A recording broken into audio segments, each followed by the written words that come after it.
புத்தாண்டு விடுமுறையை கொண்டாடுவதற்காக சென்னை மெரினா கடற்கரையில் மக்கள் திரண்டிருக்கிறார்கள். நேரலையில் இணைகிறார் நமது செய்தியாளர் சடையாண்டி. சடையாண்டி, புத்தாண்டு தினமான இன்று பல்வேறு சிறப்புகளை கொண்ட மெரினா கடற்கரை எப்படி இருக்கு சடையாண்டி?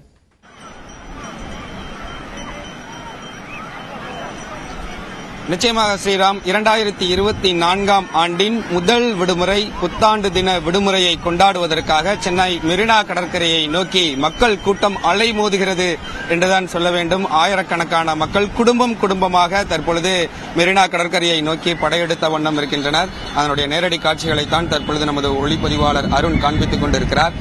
குழந்தைகள் இந்த அலைகளோடு விளையாடக்கூடிய காட்சிகள் பொதுமக்களை கண்கொள்ளா ஒரு காட்சியாக பார்க்கப்படுகிறது. அந்த அளவிற்கு இங்கு சிறுவர்கள் அதிகப்படியானோர் வர தொடங்கி இருக்கிறார்கள்.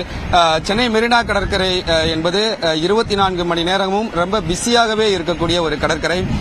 இந்த இரவு நேரத்தில் இந்த புத்தாண்டு தினத்தை வரவேற்பதற்காக நண்பர்களோடு சேர்ந்து நிறைய மக்கள் இந்த மெரினா கடற்கரையில் இந்த புத்தாண்டை வரவேற்றார்கள்.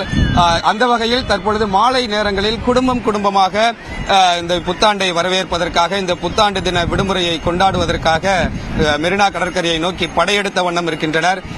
சர்வீஸ் சாலைகள் அனைத்துமே வாகனங்கள் நிறைந்து இருக்கிறது. இங்கு வரக்கூடியவர்கள் அனைவருமே அலைகளோடு விளையாடுவதற்காக மெரினா கடற்கரையை நோக்கி உள்ளே வரக்கூடிய காட்சிகள் நிறைய பேர் வந்து கொண்டிருக்கிறார்கள். அவர்களை பாதுகாப்பதற்காக காவல்துறையினர் முழுவதுமாக கண்காணித்துக் கொண்டே இருக்கிறார்கள். ஒரு குறிப்பிட்ட தூரத்திற்கு அப்பால் சென்றால் அவர்களை உடனடியாக கடலிலிருந்து வெளியேற்றக்கூடிய காட்சிகளையும் நம்மால் பார்க்க முடிந்தது. இந்த புத்தாண்டை வரவேற்பதற்காக ஆயிரக்கணக்கான மக்கள் மெரினாவை மேலும் அழகாகி இருக்கிறார்கள் என்றுதான் சொல்ல வேண்டும். அந்த அளவிற்கு இங்கு கொண்டாட்டம் களை கட்டுகிறது. ஸ்ரீராம், மெரினா கடற்கரையில் இருக்கக்கூடிய நிலவரத்தை சொன்னீங்க. நன்றி சடையாண்டி.